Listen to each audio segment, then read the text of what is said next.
Praise God. So, purihin po ang ating pong Panginoon. Ngayon po, umaga tayo po dadako sa salita ng Diyos. Hallelujah. Tayo po ay mayroon po mga Biblia. Ay makibukas kayo sa akin sa aklat po ng Galatia.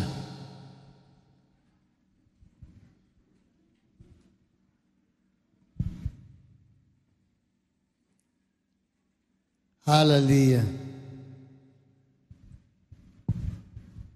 Galatians chapter 3. Sabi po dito, you foolish Galatians,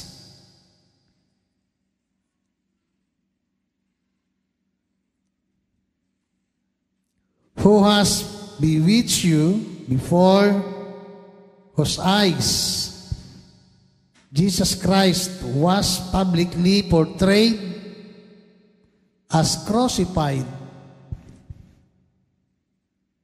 This is the only thing I want to find out from you. Did you receive the Spirit by the works of the law or by hearing with faith? Are you so foolish, having begun by the Spirit, are you now being perfect by the flesh? Did you suffer so many things in vain, if indeed it was in vain? Does he then who provides you with the Spirit and works miracles among you, do it by the works of the law or by hearing with faith?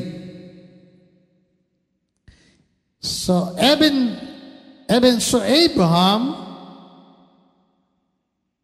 believed God, and it was reckoned to him as righteousness. Therefore, be sure that it is those who are of faith who are sons of Abraham. And the scripture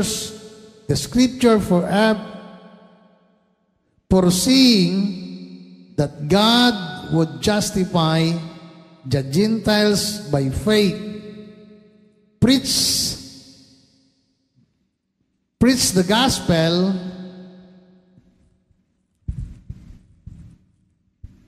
therefore beforehand to Abraham, saying,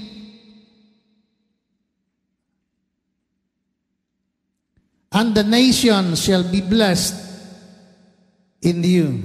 So then those who are of the faith and blessed with Abraham, the believer. Hallelujah. For as many as are of the work of the law are under the curse. For it is written, curse in everyone who does not abide by all things written in the book of the law, to perform them.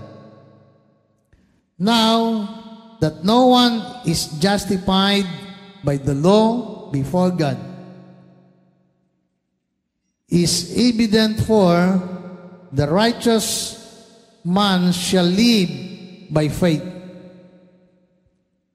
However, the law is not of faith. On the contrary, he who practices them shall live by them.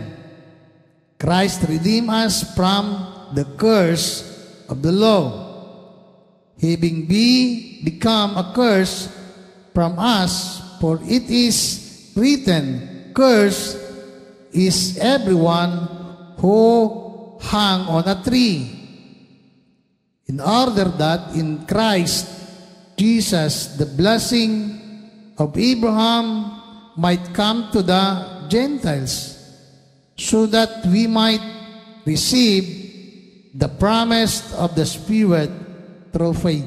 Amen. Pinagpala po ng Panginoon ang mga salita niya na atin pong nabasa ngayon pong umaga. Hallelujah. So sabi po dyan, the righteous man shall live by faith. Amen. Sa ang ating po pag-uusapan ngayong umaga ay yung mga katotohanan at pakinabang natin sa kamatayan ni Kristo doon sa cross ng Kalbaryo. Amen. Ano ba yung mga benefits mayroon ng tao? Mayroon ba? Mayroon ba tayong pakinabang? Ayan pa kayo? Malaki ang pakinabang natin. Amen. No? At ikaw at ako ang nakinabang. O nag-benefit ng mga bagay na ginawa ni Kristo doon sa cross. Hallelujah. Lord, salamat ngayon pong umaga. Bless mo ang iyong salita sa puso ng iyong mga anak. Patuloy, Panginoon, na minsan pa ay manariwa sa aming isip, sa aming puso, kung paano na ikaw ay nagdusa at naghirap alang-alang sa mga taong pinili mo. Pagpalain mo, Panginoon, ang bawat isa, at nawang salita mo ay aming pagyamanin habang kami nabubuhay. Salamat sa pangalan ni Jesus. Amen and amen.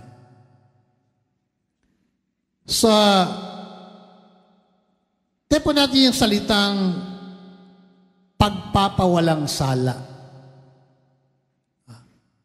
Ang tao po ay napawalang sala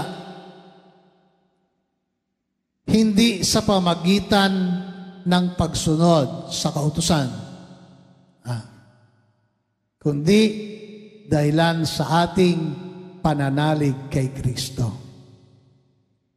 Amen? Ibig sabihin, ang kaligtasan natin ay bunga ng ating pananalig. Hallelujah.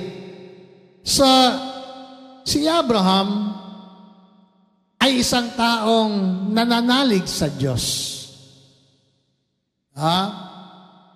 At mayroong matinding pananampalataya sa Panginoon. Yan po ang ating ninunong si Abraham. Tinawag po na ama ng maraming mananampalataya. Amen. Kaya, doon sa mga mag-asawa, kung bigyan ka ng anak ni Lord, huwag yung pangalang Abraham, kung hindi naman talaga manampalataya. Nandiyan pa kayo? Di bali Abraham, kung mananampalataya. Kasi si Abraham ay ama ng mga mananampalataya sa Diyos. At sabi ng Biblia, na ibilang na matuwid si Abraham dahilan sa kanyang pananalig sa Diyos. Amin po ba? Hallelujah. Kaya nga, ang mga taga-Galacia, sabi ni Pablo, you foolish Galatians. Bakit? Ano yung proof ni Pablo? Bakit niya pinagsabihan ang mga taga-Galacia na mga hangal? Hallelujah. Ano po? Sabi niya,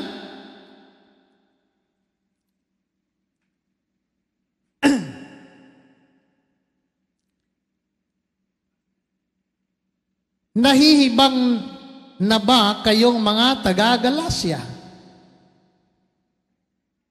So, sa ibang salita pala yung hangal ay nahihibang. Sino ang nakagayuma sa inyo? Hallelujah. Naniniwala kayo sa gayuma? May gayuma siguro. Bakit sabi ni Pablo sino ang nakagayuma sa inyo? So sa panahon ng mga alagad, may gayuma na. At ang gayuma ay ginagamit yan na para, halimbawa, matandang binata ka na, gusto magkasawa, gayumahin mo yung nagustuhan mo. Di ba ganun yan? Na ina-apply yan doon sa mga naniniwala na mayroong gayuma. Punta ka doon sa Quiapo, marami doon nabibili, pang gayuma. Sabi na simbahan doon, marami doon, mag-ikot ka. Pero hindi ko sinasabi sa Panginoon yun. Trabaho ng masamang espiritu. Andyan pa kayo?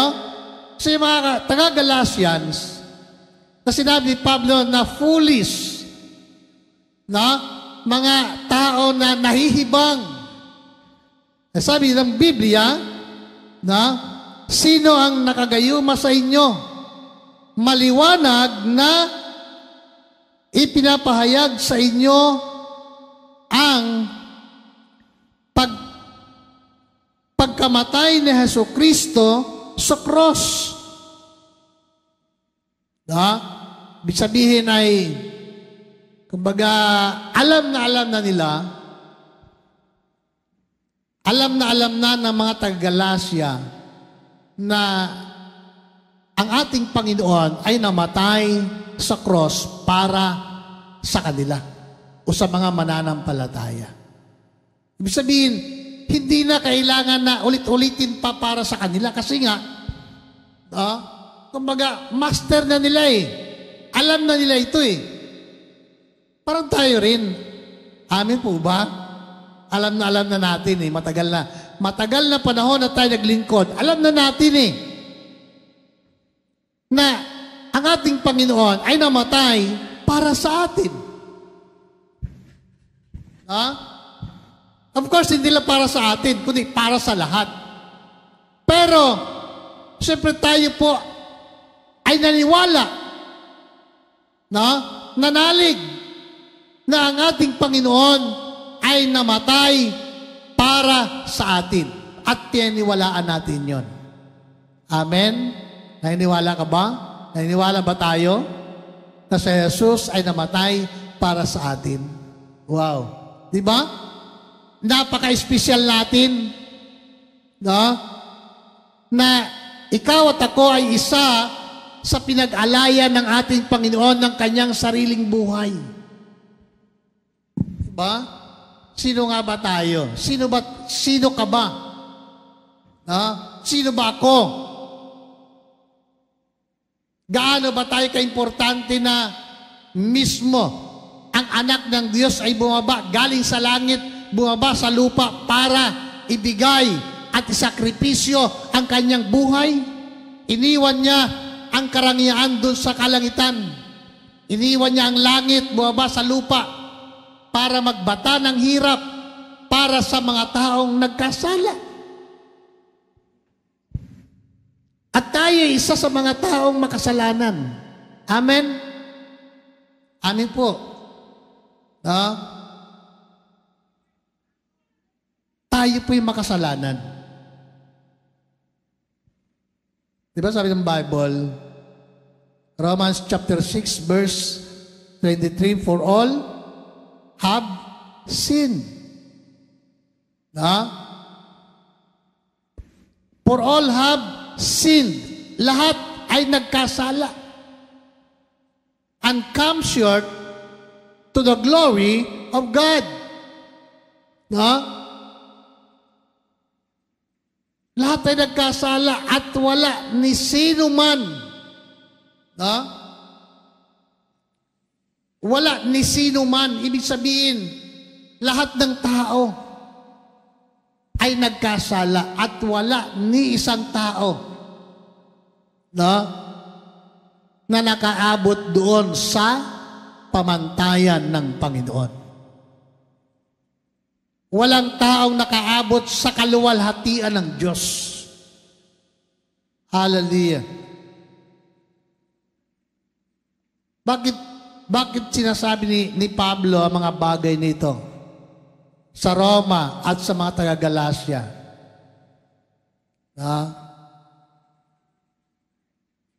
Kapatid, mga minamahal, kasi nga, dito tinatalakay ni Pablo kung papaano nga ba ang tao naging matuwid sa harap ng ating pong Panginoon, sa pamagitan ba ng kautusan o pagsunod sa mga alituntunin na kaloob din ng ating pong Panginoon o sa pamagitan ng pananalig. Hallelujah. Kaya, makita po natin mga minamahal, si Abraham nanalig sa Diyos. Ngunit, paglipas ni Abraham, pagdating kay Moses, ang Diyos nagbigay ng batas, ng kautusan. Hallelujah.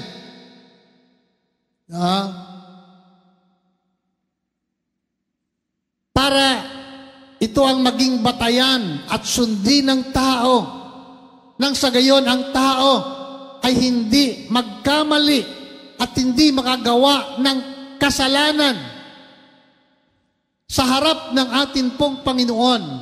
So kailangan alam niya ang kautusan. Hallelujah. Diba? Kaya ibinigay ang kautusan sa panahon ni Moses. Diba? At ito po ay sinulat sa 2 tapyas na bato. Sinulat ng Diyos mismo.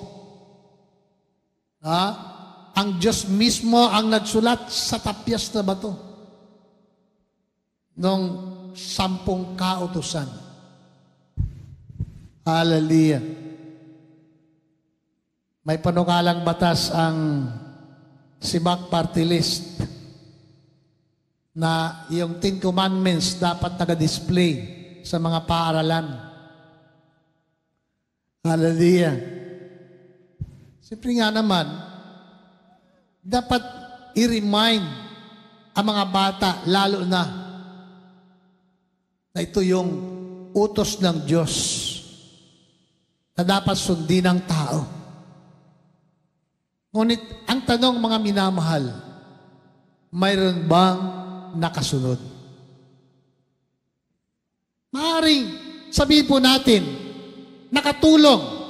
Hindi naman pwede sabihin na ang 10 Commandments ay hindi nakatulong sa tao. Nakatulong po yan. Hallelujah. Ang pagparito ng ating pong Panginoon,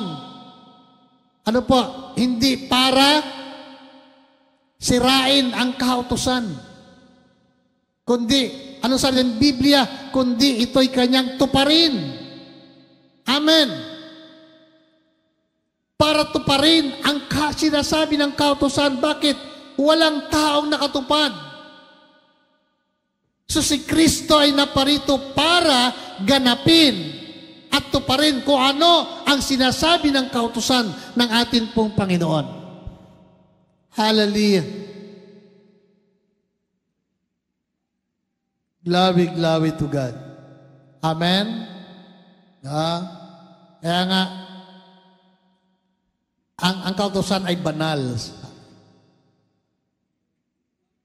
Ito po'y kaloob ng Diyos. At ang tao ay makasalanan. Makalaman. Hallelujah. Kaya nga, paulit-ulit na ang tao ay nagkakamali. Babalik sa atin pong Panginoon. Ganun ang tao. Pero ang Diyos natin ay Diyos na hindi nagsasawa para tayo po ay patawarin. Palapakan po natin ang ating pong Panginoon. Amen! Diba?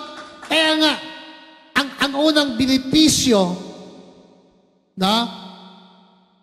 natin po makikita, mga minamahal, doon sa cross na si Kristo ay nakabayubay, mga minamahal, habang siya'y nandoon nakapako, kapatid, mga minamahal, ang binipis na mayroon tayo galing sa Diyos ay ang pagpapatawad niya. Forgiveness. Amen? Pinatawad tayo ni Lord. Hallelujah. Diba? Masarap sa pakiramdam na ating maramdaman na tayo'y pinatawad ng Diyos. Amen po. Lahat tayo nagkakamali eh. Pero ang Diyos natin ay Diyos na mapagpatawad. Amen po. Hallelujah. Ano pa? Ano po yung binipis na mayroon tayo? Sa cross, na kung saan doon nakabayubay ang ating pong Panginoon. Tinubos tayo ng Panginoon sa tinatawag na sumpa. Amin po ba? Sumpa ng karamdaman, sumpa ng kahirapan. Amen. Hallelujah. Bakit sumpa ng karamdaman? Kaya po natin mga minamahal. Sabi ng Book of Isaiah, at sakat po ni Pedro, sabi ng Bible, by His stripes, we are healed. Diba? Nakita po natin ang si Kristo na nakabayubay sa cross. Hindi lang naman basta siya pinako eh. Pinahirapan muna. Kumbaga, pinalo siya ng maraming beses. Nagkaroon ng mga latay. Tandaan po natin, yung sugat ng atin pong Panginoon na dala-dala, na tinanggap mula sa palo ng mga Romano, Roman soldier, na nagpahirap sa kanya.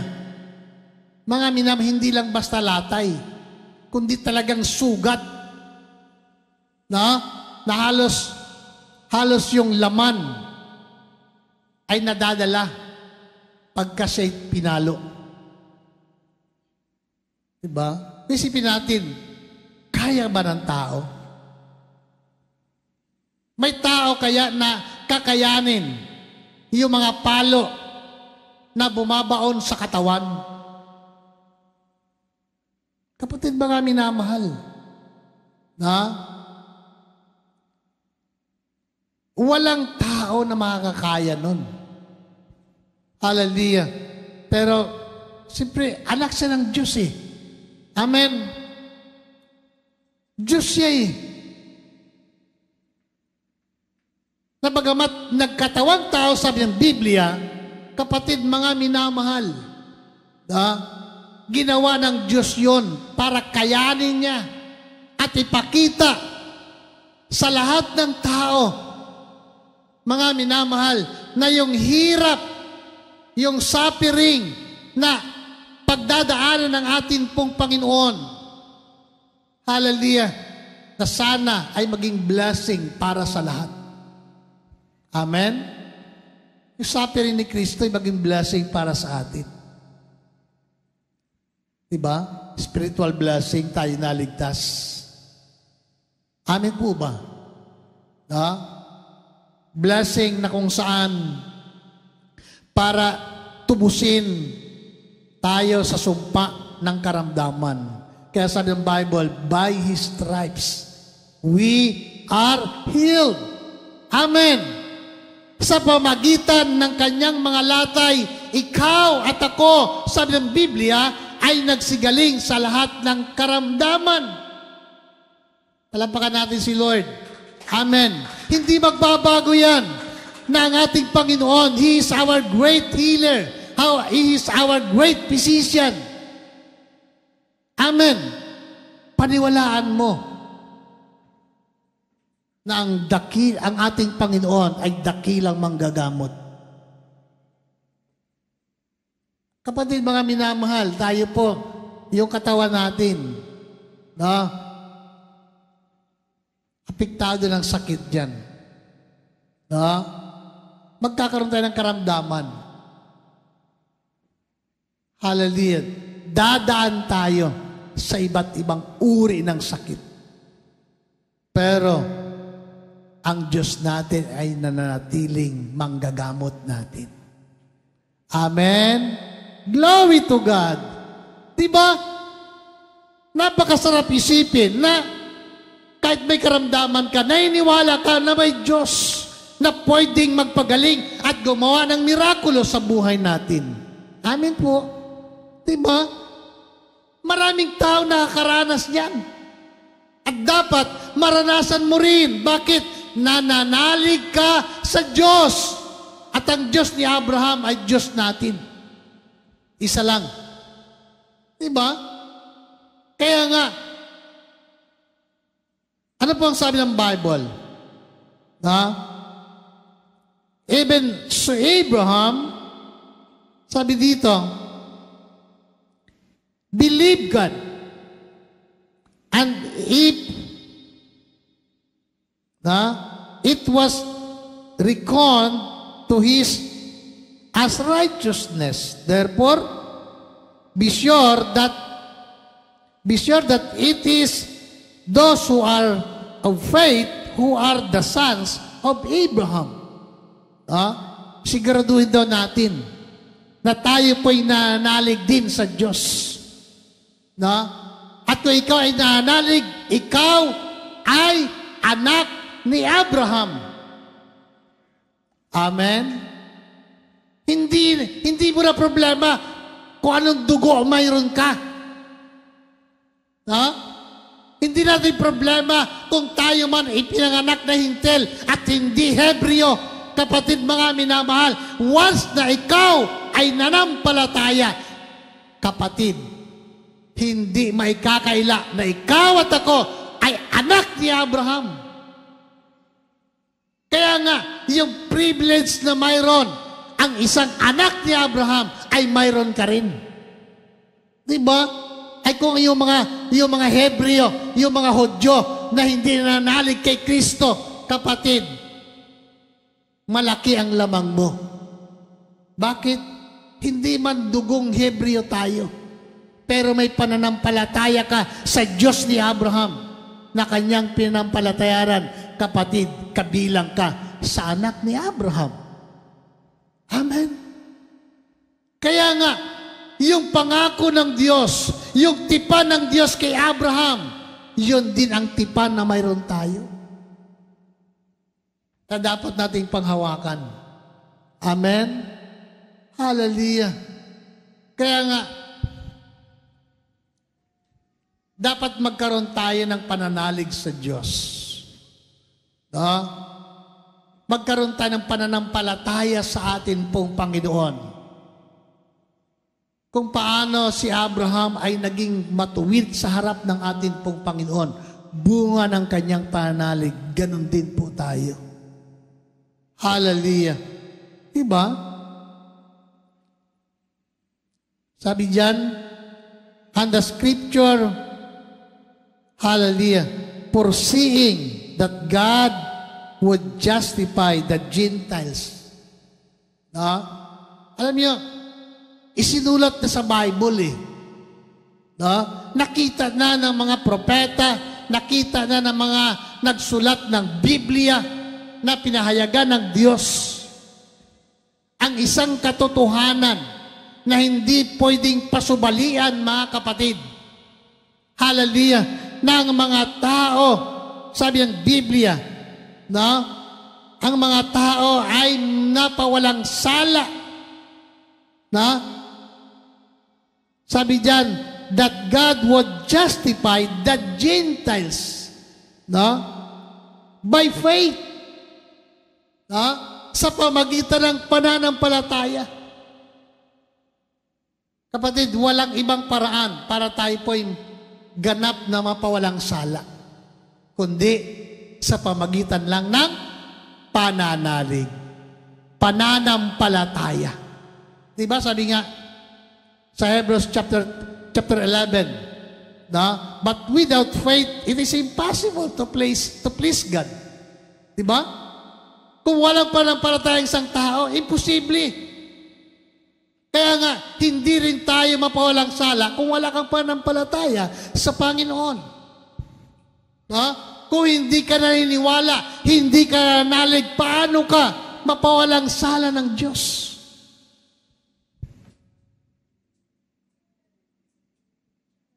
Hindi madali. Di ba?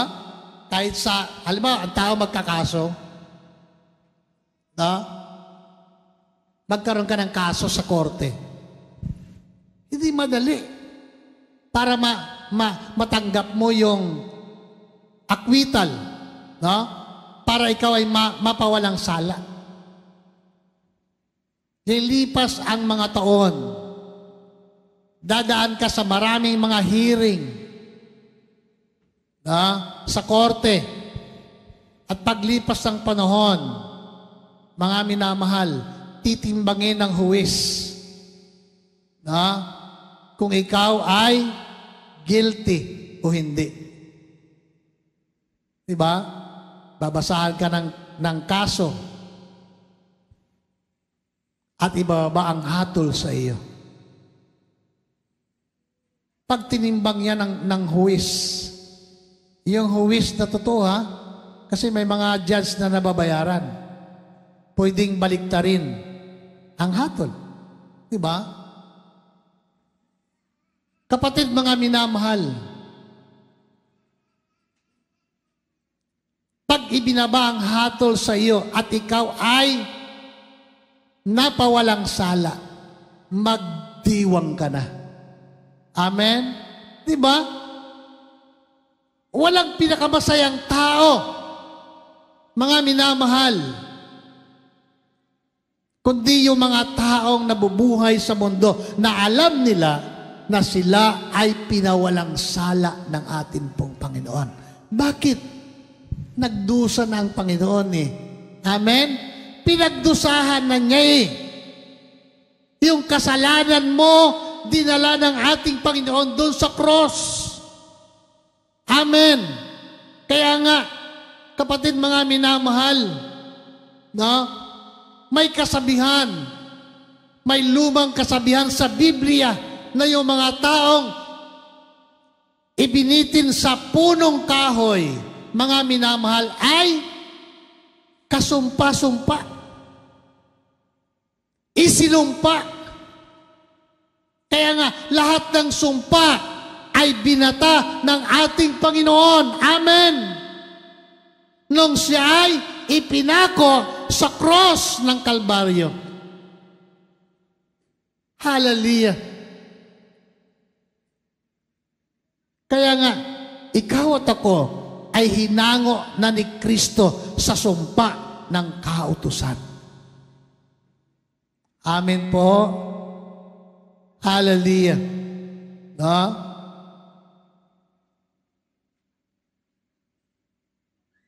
Nakita po natin, mga minamahal, ano po sabi ng Bible sa Hebrews chapter 12, verse 2.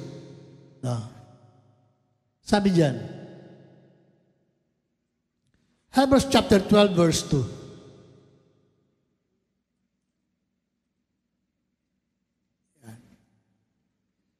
Fixing our eyes on Jesus, the pioneer and perfecter. Ang klase sa rin, pioneer.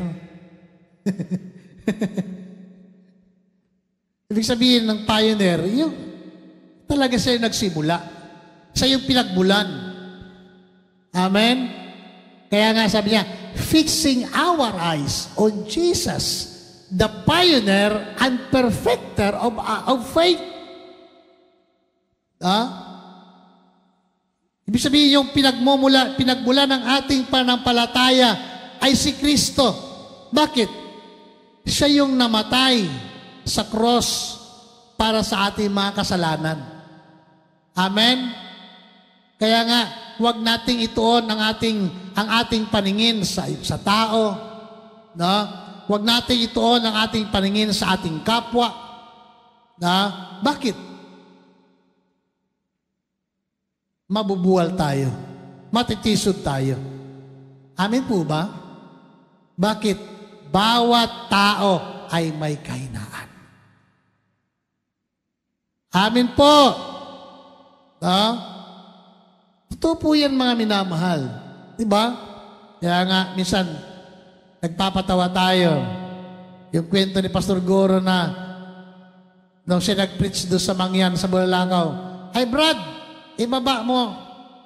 Di ba ang Mangyan pa nakaupo, nakataas yung dalawang paa sa bangko. Kasi pinakabahag. Siguro mayroong lumalabas na makintab. "Brad, pwede ibaba mo yung paa mo." Sabi ng Mangyan, "Pastor, huwag tumingin sa baba, sa taas."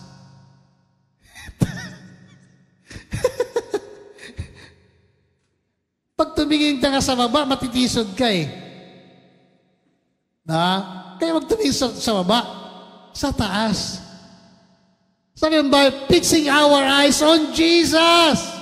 Amen. Bakit? Si Jesus ang namatay para sa iyo. At siya yung tagapagligtas natin.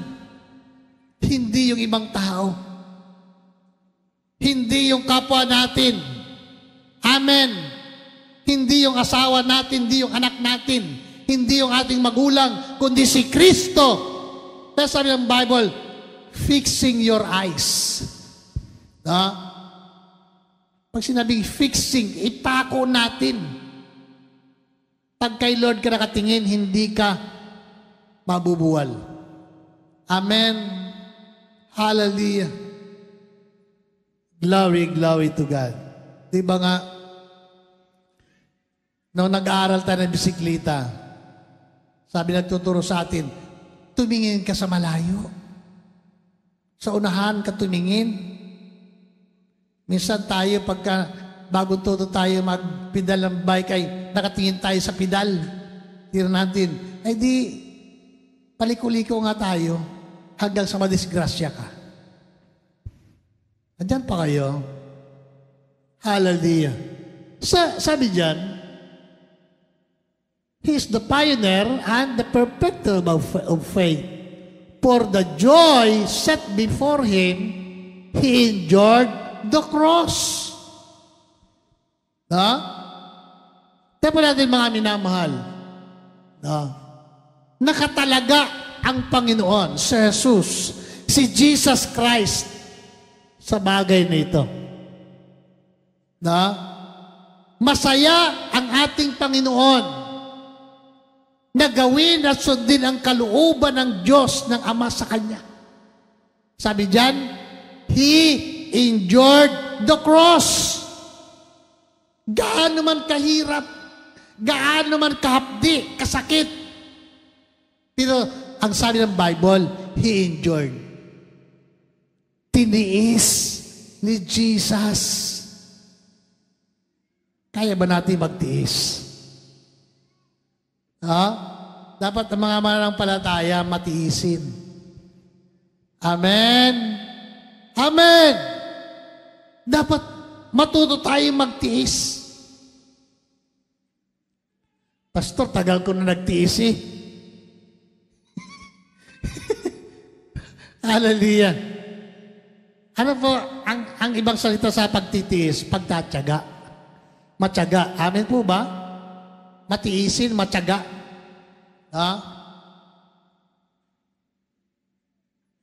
Hallelujah. Alam niyo, maraming tiisin sa buhay. Pero alam niyo, yung pagtitiis na ginawa ng ating Panginoon, sabi ang Bible, He endured the cross. Isipin natin, kung tayo yung ipako sa cross, kaya ba natin? Diba? Kaya ba natin? Bagamat may mga tao nagpapako sa cross, Pero walang kwenta yun. No? Hindi yun ang paraan ng Panginoon para mapatawad ang kasalanan ng tao. Magpapako ka rin sa cross. Mayroon ba? Mayroon bang pwedeng gawin ng tao para mapatawad ang kasalanan? Hindi naman requirements ng Diyos yun eh. Hello? Hindi nire-require ng Diyos na pahirapan mo ang sarili mo para mapatawad ka. Bakit? Minsan lang ibinigay ni Kristo ang buhay niya. Minsan lang naghihirap si Kristo at yun ay sapat na. Palapakan natin ang ating Panginoon. Hindi mo na kailangang ulit-ulitin pa yun. Hallelujah. At ang pagpapako sa cross, mga minamahal, ni Kristo ay sa kapakanan at kapakinabangan ng lahat ng tao. Ay mga tao nagpapako sa cross para lang sa kanilang sarili yun eh. Hindi naman para sa iba. Diba? Si Kristo'y namatay, hindi para sa ganang kanya lamang. No? Ginawa lang niya ang sumunod sapagkat yun ang kalooban ng Ama para mangyari ang sinasabi at hinihingi ng kautusan. Hallelujah. Diba? Kaya makita po natin mga minamahal, He endured the cross. Ano pa sabi dyan? Na? He endured the cross, scorning its shame. Na? Lahat ng kahihiyan, tinanggap ng ating Panginoon. Nandyan pa kayo? Yung nakapako sa cross ng Kalbaryo, kahihiyan yun eh. He endured the cross. Sabi ng Bible. Da?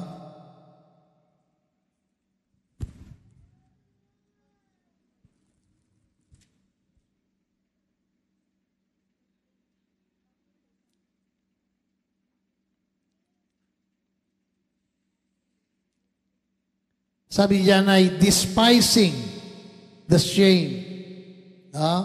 Kumbaga, hindi niya ikinahiya.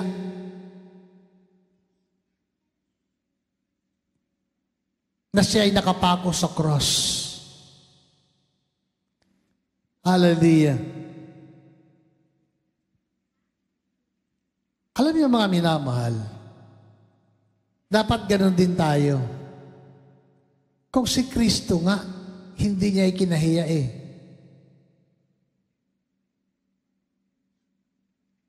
Na nakapako sa cross, bagamat wala siyang kasalanan, sabi ng Bible. Diba? At nakita yan ng isa sa mga Roman soldier na dun sa malapit sa cross. Nung magdilim ang kapaligiran, lumindol ng napakalakas. Sabi ng isang sundalo, totoong anak ng Diyos. Nandiyan pa kayo? Na-witness niya eh. Nakita niya mismo at napatunayan niya na ang nakapako doon sa cross ay totoong anak ng Diyos. Hallelujah. He endured the cross, despising the shame. Hindi niya ikinahiya na nandun siya sa cross. Sana wag natin ikahiya ang Panginoon. Amen? Pag may nagtanong sa atin, born again ka? Ay, tika. Diba? Pag kumain tayo sa restaurant, sa mga fast food, simpleng bagay lang eh. Nagpipray ba tayo? Baka talunin pa kayo ni Brother Libby. Pumunta daw sila ng Batangas, sabi ni Sister Raquel. Na-invite sila. Ay, doon magkainan na. Ay, sumigil daw si Libby na, let's pray, let's pray. O, hindi, pati yung mga unbeliever na nag-invite sa kanila, hindi mo na kumain. Hanggat di na nalangin. O. Ito pa kayo? Amen. Kaya bawat sila kumain, hinintili si Libby. Hallelujah. Kapatid mga minamahal, huwag natin ikahiya. Hindi tayo kinahiya ng Panginoon eh. Amen. Yung pag-ako niya sa lahat ng ating kasalanan, inako ni Kristo eh. Sige, ako na lang. Akin na lahat yan. Tinanggap niya lahat. Kapatid mga minamahal, huwag natin ikahiya ang Panginoon. Amen. Hallelujah. Kaya po natin mga minamahal, nung maganap ng ating pong Panginoon, ang lahat ng mga bagay nito, anong sabi ng Bible? No? And sat down at the right hand of the throne of God. Diba? Matapos ang lahat. Dumating sa punto at dumating yung panahon na muli siyang umupo sa kanang trono ng Diyos at Ama niya na nasa kalangitan. Amen. Ibig sabihin mga minamahal, yung karangalan ni Kristo ng ating Panginoon na pansamantalang iniwan niya para sa iyo at para sa akin, kapatid mga minamahal. Ibinalik sa Kanya ng Diyos, ng Kanyang Amang nasa langit. Diba? Kaya nga, may kasabihan eh, no guts, no glory. Kita po natin ang Panginoon, pinarangalan siya ng Ama. Sabi ng Biblia, siya'y nakaupo sa kanang trono ng Diyos at binigyan ng pangalan higit sa kanino mang mga pangalan. Palapakan po natin ang ating pong Panginoong Jesucristo. Hallelujah! Kaya nga, sabi ng Biblia, Christ redeemed us from the curse of law. Hallelujah! Having become a curse for us, for it is written, curse is everyone hung on a tree. In order that in Christ Jesus, the blessing of Abraham might come to the Gentiles. The blessing of Abraham, yung pagpapala para kay Abraham, ay nakaabot sa mga hintil. Hallelujah. Sabasa po sa atin that we might receive the promise of the Spirit through faith. Amen. Kaya nga, manalig tayo. Sampalatayanan natin na ang ginawa ni Kristo sa cross ng Kalbaryo, kapatid mga minamahal, hallelujah, ay bagay na kailanman hindi na pwedeng ulitin ng Diyos, kundi kailangan lang ipagpatuloy natin. Manatili tayo sa Panginoon. Panghawakan natin ang Kanyang mga salita at ang Kanyang mga promesa sa Biblia. Hallelujah. Ito natin ang ating mga mata kay Jesus lamang. Amen. Hallelujah. Darating ang araw at panahon kung ano ang sinasabi ng Biblia, yun ang mangyayari sa buhay natin. Kaya nga sabi ni Pablo, the just shall live by faith. Amen? Amen. At yun ang nakita ni Martin Luther na katotohanan sa Biblia. Nang matuwid ay mabubuhay lamang sa pananampalataya sa Diyos. Glory to God. Ang Panginoon ay namatay sa cross Mahigit 2,000 taon na ang nakalipas. Amen? Hallelujah. At minsan pa ay pinapaalala sa atin ng ating pong Panginoon na ang tinapay ay simbolo ng kanyang katawan. Diba? Na pinagpira-piraso ng Panginoon. Hallelujah. Kapatid, yun ang kalagayan natin. Pira-piraso man tayo. Iba-iba ang ating kalagayan. Pero, iisang katawan ni Kristo. Bahagi ka, bahagi ang lahat sa atin ng katawan ng ating pong Panginoon. Amen? Hallelujah. Kaya nga, sabi ng Bible, sabi ng kasabihan, diba? Kung may nararamdaman ang isang bahagi, nararamdaman ang lahat. Diba? Ang katawan natin, isa lang din. Pag nilagnat ba tayo, ang nakaramdam lang ay isang bahagi. Diba? Buong katawan, nararamdaman. Hallelujah. Kaya nga, ang katawan ng atin pong Panginoon ay isa lamang. Tayo po'y pira-piraso, pero tinubos tayo ni Kristo doon sa cross. At ang kanyang inihandog ay ang kanyang sariling katawan. Amen? Hindi naghandog si Kristo ng hayop para mapatawad tayo ng Diyos, kundi mismo sarili niyang katawan. Hallelujah. Tayo po ay saglit na yumuko, tayo po ay manalangin. Ama naming banal na makapangyarihan sa lahat. Salamat, pinatawad mo kami sa lahat ng aming mga kasalanan. Nagkulang kami, Panginoon, nakagawa ng mga bagay na mali.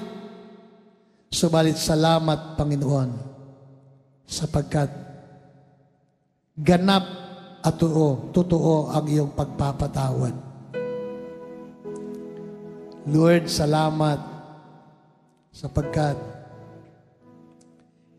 sa pamagitan ng iyong banal na dugo ay hinugasan mo ang lahat ng karumihan namin. Kaya nga po dakilang Diyos ngayon po umaga.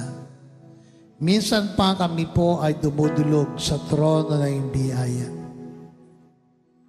Kung may mga bagay na kailangan naming ihingi ng tawad sa inyo, Panginoon, ito ang pagkakataon para sa amin. Muli, Panginoon, tanggapin mo ang bawat isa. Tanggapin mo ang iyong mga anak. And Lord, yakapin mo ang bawat sa puso sa amin ngayon po umaga. Maramdaman namin, dakilang Diyos, minsan pa ang iyong pagmamahal. Pagmamahal na iyong ipinadama doon sa cross. Sa kabila na ikaw ay naghirap at nagdusa. Sa kabila ng hapdi at sakit na iyong naramdaman. Ngunit subalit dahilan sa iyong pag-ibig ay wagas para sa lahat ng tao. Panginoon, tiniis mo ang lahat ng hirap sa cross. Tiniis mo ang kahihiyan para lamang sa iyong mga anak. Kaya nga po, Panginoon, ngayon pong umaga, bless mo ang bawat isa. Patuloy, Panginoon, ang kapayapaan ay muli ilagay mo sa puso ng iyong mga anak. Makapaglingkod kami, Panginoon, ng maayos. Makapaglingkod kami ng tama. At makapaglingkod kami, Panginoon, ng totoo sa iyong harapan. Sa inamin itinatalaga, Panginoon, ang aming buhay. And Lord, umaasa po kami, sangkapan mo ng iyong kapangyarihan at banal na Espiritu'y manahan sa aming mga puso. Salamat po. ngayon pong umaga. Sa iyo ang kapurihan at karangalan, pagpalain mo ang bawat ang tatanggap ng banal na hapunan ngayong umaga. Sa pangalan ni Jesus. Amen and amen. Praise the Lord. Tatawagan ko si Brother Jerry at Sister Nick.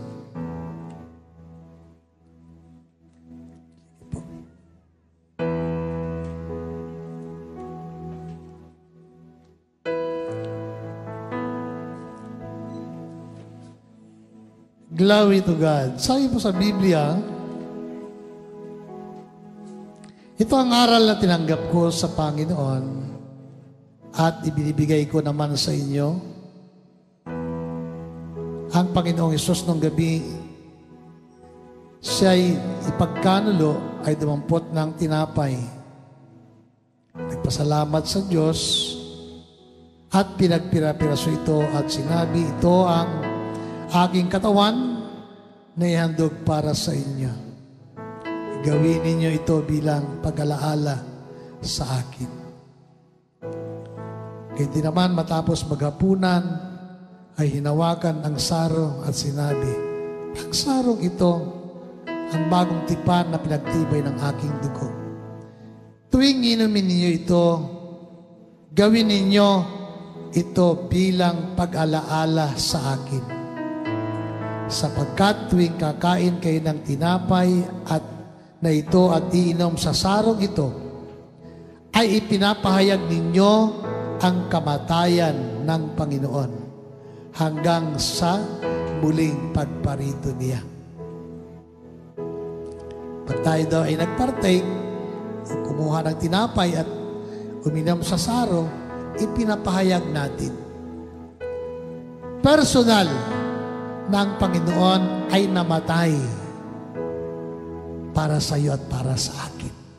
Ibig sabihin, ikaw at ako'y kabahagi, no, sa katawan ng atin pong Panginoon. At inuulit-ulit sa Biblia, gawin ninyo ito bilang pag-alaala sa akin. Kaya nga, ginagawa natin ito para alalahanin, para maalala natin at huwag nating kaligtaan at makalimutan na si Kristo'y minsan lang na namatay para sa iyo at para sa akin. Hallelujah. Kaya nga, salamat. At ito po ay pagkakataon para sa iyo at para sa akin ngayong umaga na muli ay manariwa sa ating puso na minsan tayo na minahal ng ating pong Panginoon at mamahalin habang tayo nabubuhay. Salamat sa Panginoon. Sige po, tayo po ay dumampot ng tinapay, no? At kumuha ng saro. Oh, the blood, crimson light, Hallelujah. Christ till life's demand. Shameful sin, place on him the hope of every man. Oh, the blood of Jesus washes me. Oh, the blood of Jesus shed for me. What a sacrifice that saved my life. Yes, the blood, it is my victory. Savior, Son, Holy One, slain so I can live.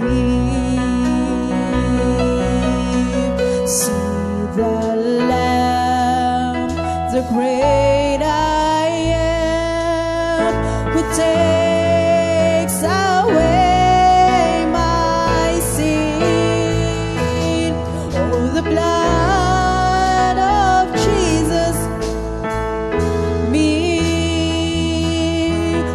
the blood of Jesus shed for me. What a sacrifice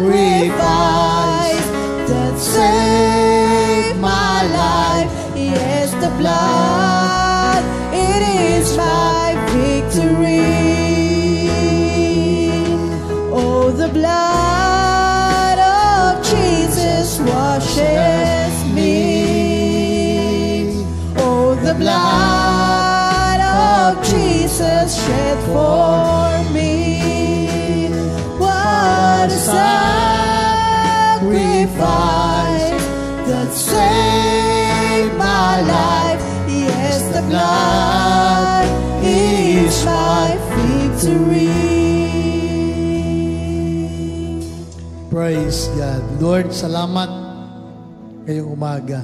Dahil ito, Panginoon, ang tinapay, simbolo ng iyong katawan.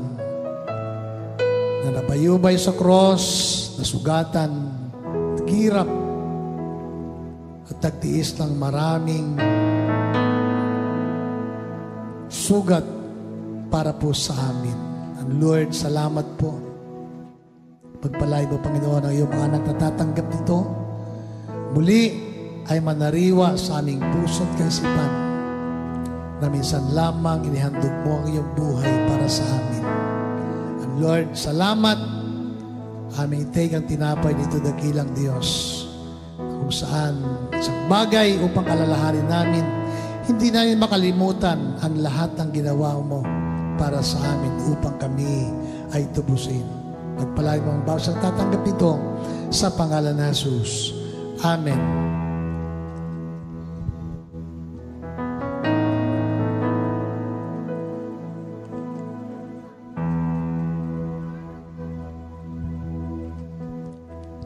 Narito, Panginoon, ang saro. Katas ng ubas, simbolo na yung banal na dugo. Lord, salamat po sa paglilinis ng lahat ng aming karumihan at mga kasalanan. Patuloy, Panginoon, na pagpalain mo ang sarong ito sa aming mga buhay. Patuloy, dakilang Diyos, na pakita namin ang kahalagahan, kapangyarihan ng iyong dugo na nabubuhos sa cross para sa amin. At patuloy, Panginoon, na pagpalain mo ang iyong mga anak na tatanggap dito. Salamat po sa lahat ng mga bagay. Sa pangalan ni Jesus na iyong Panginoon, ito ay panalangin. Amen and Amen.